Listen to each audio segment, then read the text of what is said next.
The transatlantic alliance, the bedrock of global security for nearly 80 years, is not just cracking, it is being deliberately shattered. Tonight, the unthinkable has happened. Berlin has officially recalled its ambassador from Washington, an act not seen in the darkest days of the Cold War. The German government is publicly accusing the United States of mafia-style bullying. And in a stunning joint declaration, both France and Germany are now accusing the President of the United States, Donald Trump, of unacceptable blackmail, using the sacred promise of NATO as a weapon in an economic war. This is not a diplomatic spat. This is a declaration of a new, dangerous era. This is a collapse of allies. In this report, you will learn exactly why Germany is taking this historic and explosive step against its most powerful ally. We will break down the multi-billion-dollar energy deal between Germany and Mexico's President Claudia Sheinbaum that has become the flashpoint for this entire crisis. We will reveal the details of the alleged threat from President Trump that has led two of Europe's biggest powers to accuse him of trying to dismantle the North Atlantic Treaty Organization from within. And we will connect the dots to show you this is not a series of isolated incidents, but a cold, calculated strategy unfolding in real time. Watch until the end, because the final part of this analysis will reveal the big picture about Washington's true endgame, a shocking plan that is not just about an energy deal, but about fundamentally rewriting the rules of global power and forcing the world into a new order, whether it likes it or not. Welcome to this special report where we explore the truth behind the headlines. If you want to get ahead of the news cycle and understand the powerful forces shaping our world, make sure you subscribe to this channel and turn on all notifications. You will not want to miss what comes next. To understand how we reached this precipice, we have to go back a few months to what was initially hailed as a masterstroke of economic diplomacy. Germany, still reeling from the energy crisis that followed the conflict in Ukraine, was desperately seeking to break its dependency on single suppliers. The answer, they believed, lay across the Atlantic, but not in the United States. The solution was a landmark agreement with Mexico under its new president, Claudia Sheinbaum. The deal was colossal. We are talking about a decades-long partnership worth hundreds of billions of dollars. A consortium led by Germany's industrial giant Deutsche Energie AG would co-invest in Mexico's burgeoning liquid natural gas sector. But it was more than just gas. The deal was a green energy pact for the future, with massive German investment in developing Mexico's green hydrogen potential. For Germany, it was a golden ticket, a stable, long-term energy supply from a reliable partner, diversifying away from geopolitical hotspots and, crucially, away from an over-reliance on American energy exporters who were charging them a premium. For Mexico, it was a massive economic boom, a technological leap forward, and a declaration of its arrival as a major global energy player. It was a win-win. But there was one nation that did not see it that way. In Washington, the deal was viewed not as a partnership between two sovereign nations, but as a direct threat. The Trump administration almost immediately launched a formal investigation into the deal, and they used a very powerful and controversial weapon to do it. Section 232 of the Trade Expansion Act of 1962. Now, let me explain what this is in simple terms. Section 232 is essentially a loaded gun the American president can point at any country. It allows the White House to unilaterally impose crippling tariffs and sanctions on any import if they can claim it threatens United States national security. The definition of national security is intentionally vague, which means it can be twisted to mean anything Washington wants it to mean. In the past, it has been used to slap tariffs on steel and aluminum from even the closest allies. It is, for all intents and purposes, a tool of economic warfare disguised as a protective measure. The official reason for the investigation? Washington sources leaked claims that the German technology being used in the Mexican ports had dual-use military potential. They whispered about opaque financing structures, hinting that Chinese state-owned companies were secretly involved through Mexican shell corporations, potentially giving Beijing a backdoor into North American energy infrastructure. To the Germans and the Mexicans, these claims were baseless, a transparent and flimsy excuse to sabotage a deal that sidelined American energy companies. They saw it as Washington trying to muscle in on a contract it had lost, fair and square. But the investigation was just the opening shot. The real assault was about to begin, and it would push Germany to do the unthinkable. The diplomatic language is gone. The carefully worded statements have been thrown in the trash. What we are hearing now from Berlin is the raw language of fury and betrayal. The German foreign minister, in a press conference that sent shockwaves across the globe just hours ago, did not hold back. "Let me be perfectly clear," she said, her voice shaking with anger. "The actions taken by the Trump administration are not the actions of an ally. They are the tactics of a mafia boss. We are being subjected to threats, intimidation, and a campaign of economic coercion designed to force a sovereign nation to break a legal contract. We will not be treated like a vassal state. This is mafia-style bullying, and we condemn it in the strongest possible terms." Mafia-style bullying. These are the words Germany. A nation that for 75 years has been one of America's most steadfast and loyal allies is now using to describe the government in Washington. And they backed up those words with action. Recalling the ambassador is the diplomatic equivalent of a nuclear option. It is a signal that normal relations are over. It says, "We have nothing more to talk about until you stop pointing a gun at our head." Sources inside the German government have leaked details of what this bullying actually entails. It is not just a formal investigation. The United States Department of Justice has reportedly sent letters to the board members of Deutsche Energy AG, warning of crippling sanctions that would effectively cut them off from the entire United States financial system. Any assets they hold in American banks could be frozen. Executives of the company were warned they could be placed on no-fly lists and face personal sanctions. The pressure was designed to be overwhelming, to terrorize the company into abandoning the Mexican deal. This is why Berlin is so incensed. This is not about trade negotiations. This is raw, hardball power politics. The United States is using its control over the global financial system as a weapon to destroy a commercial deal between two other countries. The German public is in an uproar.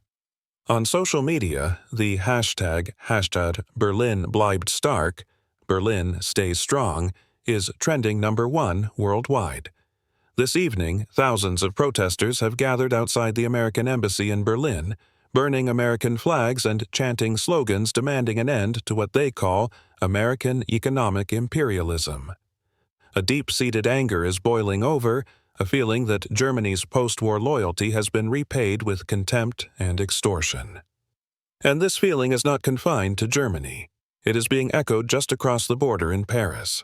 If the events in Berlin were a political earthquake, the joint statement from Paris and Berlin that followed was the tsunami.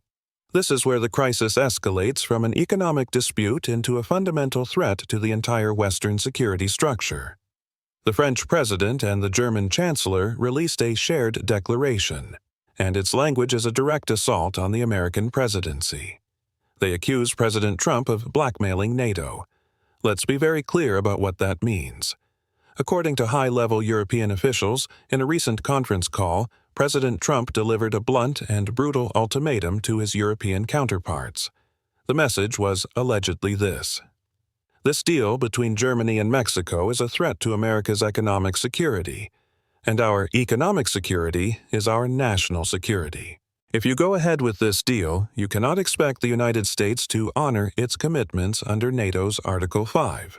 You can't expect our soldiers to die protecting you in Europe while your companies are stabbing us in the back in our own hemisphere." Article 5 is the heart and soul of NATO. It is the sacred pact that says an attack on one member is an attack on all. It is the promise that the full military might of the United States will be there to defend Europe. For decades, this promise has been the bedrock of peace and stability on the continent.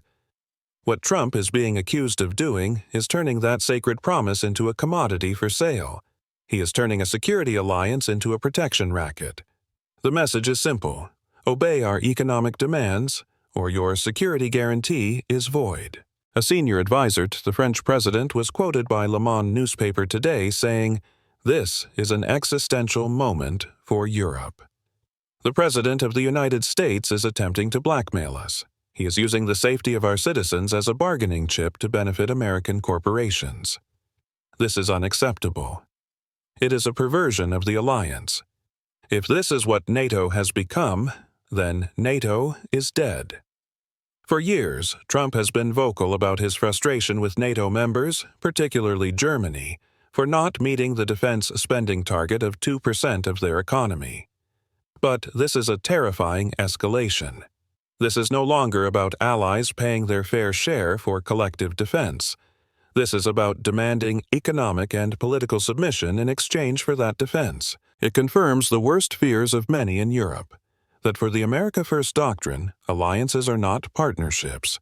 They are transactional arrangements where junior partners are expected to pay for American protection with both money and loyalty, a loyalty that now includes their sovereign economic policies. Now, it is crucial that we connect these two explosive events, the investigation into the Mexico deal and the alleged blackmailing of NATO. Many will try to portray this as just another example of Trump's chaotic and unpredictable style. That is a dangerous misreading of the situation. This is not chaos. This is a cold, calculated, and coordinated strategy to fundamentally re-engineer America's relationship with the world, and especially with Europe. This is a bigger plan. Let's break down the strategy. First, the goal is to prevent European strategic autonomy at all costs. For decades, Washington has talked about wanting a strong and capable Europe, but the reality is that it has always preferred a dependent Europe. A Europe that relies on American military protection and American energy is a Europe that cannot say no to Washington. The German-Mexican energy deal was a terrifying prospect for these strategists because it represented a major step towards German, and therefore European, independence. A Germany with a diverse and secure energy supply, not beholden to American liquid natural gas exporters, is a Germany that can pursue its own foreign policy, build its own trade relationships, and potentially act as a global power in its own right. The attack on this deal is designed to cut that ambition off at the knees. Second, this is about reasserting total American economic dominance. The message is not just to Germany, but to the entire world. You cannot build a new supply chain, a new energy corridor, or a new technological partnership without Washington's approval. By using Section 232, the White House is demonstrating that it can and will weaponize the United States dollar and its access to the American market to crush any competitor, anywhere, at any time. The strategy is to replace Europe's former energy dependence on Russia with a new, more total dependence on the United States. It is a hostile takeover of European energy security. And third, this is the deliberate dismantling of the old alliance structure. The blackmail threat over NATO is the final, brutal piece of the puzzle. The old idea of an alliance based on shared values like democracy and freedom is being openly replaced with a new, purely transactional model. The America First doctrine, in its ultimate form, means that America has no allies, only interests. And any nation that acts against those interests, even a long-standing partner like Germany, will be treated not as a friend with a disagreement, but as an adversary to be punished. The choice of Mexico as the battleground is also no coincidence. A major European power forging a strategic alliance of this scale with a major Latin American power is a direct challenge to the 200-year-old Monroe Doctrine, the unspoken American policy that Latin America is its own backyard or sphere of influence. By sabotaging this deal, Washington is sending a powerful message to both Europe and Latin America. Do not dare to build a bridge across the Atlantic that bypasses us. This hemisphere belongs to us. The ripple effects of this transatlantic implosion are already spreading across the globe, creating a new landscape of risk and opportunity. Global energy markets are in turmoil. The uncertainty over this massive deal has sent prices spiking, as traders brace for a new wave of instability. But the economic impact is just the beginning. The geopolitical fallout will be far greater. In Moscow and Beijing, there must be a sense of profound vindication and strategic glee. For years, Russian leaders had been telling Europeans that Washington would eventually treat them as vassals, not partners. Today, the Kremlin can simply point to the headlines and say, "We told you so." This crisis drives a wedge deep into the heart of the Western alliance, accomplishing a strategic goal that Moscow has pursued for decades, without firing a single shot.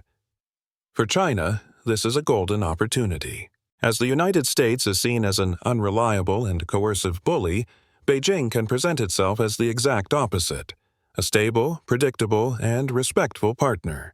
You can be sure that Chinese diplomats will be in Berlin, Paris, and other European capitals next week, offering investments, infrastructure projects, and trade deals with no political strings attached. The message will be subtle but powerful. While America blackmails you, we want to do business with you. This crisis will also send a chilling message across the global South. Nations in Africa, Asia, and Latin America, who have been hesitant to choose sides in the growing competition between the United States and China, will look at how Germany is being treated and draw their own conclusions. They will see that even being a close, loyal American ally for nearly a century offers no protection when their economic interests conflict with Washington's. This will only accelerate the global trend of de-dollarization and the strengthening of alternative power blocks like an expanded BRICS, as nations scramble to find an escape from a financial system that can be weaponized against them at any moment. The very idea of the West as a coherent political and moral bloc is dissolving before our very eyes. This is not a crack in the foundation. The entire building is collapsing. So, where do we go from here? How are other countries reacting? And what can Europe do in the face of this unprecedented pressure? The future of the world order is being decided right now. Europe is at a crossroads, facing a set of terrible options. First, it could cave in. Germany could buckle under the American pressure, cancel the deal with Mexico, and accept its position as a subordinate partner. This would be a catastrophic blow to European pride and sovereignty, signaling to the world that Europe is no longer an independent pole of power. It would be a short-term fix that guarantees long-term subservience. The second option is to double down. Europe could call Washington's bluff. The European Union could rally behind Germany, implementing retaliatory tariffs against American goods and launching its own legal challenges in international bodies. It could fast-track the creation of a truly independent European military, lessening its reliance on NATO and the American security umbrella. This is the path to a truly multipolar world, but it is fraught with danger and would likely trigger a full-blown transatlantic trade war, plunging the global economy into recession. The third, and perhaps most likely, outcome is a messy and dangerous fracture. Nations in Eastern Europe who feel a more direct threat from Russia might be terrified of losing the American security guarantee and could break ranks, siding with Washington against Berlin and Paris. This would shatter European unity and leave the continent weak, divided, and caught between an aggressive Russia and a domineering United States. My prediction is that this moment will be seen by future historians as the end of NATO as we have known it. The alliance might continue to exist on paper, but the unconditional trust at its core has been irrevocably broken. We will see the birth of a more assertive, more militarized, and more independent European Union, one that actively seeks strategic partnerships with other global powers to balance against American influence. We are not entering a new Cold War between two blocs. We are entering a chaotic era of multipolar competition, where the United States, China, Russia, Europe, and rising powers from the global South all vie for influence in a world with no clear leader and no stable rules. The age of American dominance is over, and its collapse is proving to be every bit as turbulent as its rise. As we stand back and watch this historic collapse unfold, there are three clear lessons to be drawn from this crisis. First, global alliances are no longer held together by shared values or historical friendship. They are now governed by raw, transactional power. The language of partnership has been replaced by the language of the ledger book and the threat. Second, the primary battlefield of the 21st century is not land, sea, or air. It is the global economic system. Currencies, supply chains, and access to financial markets are the new weapons of mass destruction, and concepts like national security have become the all-purpose excuse to deploy them against anyone, friend or foe. And third, the unipolar moment is over. The era of a single, dominant global superpower making the rules for everyone else is ending in a spectacular and dangerous fashion.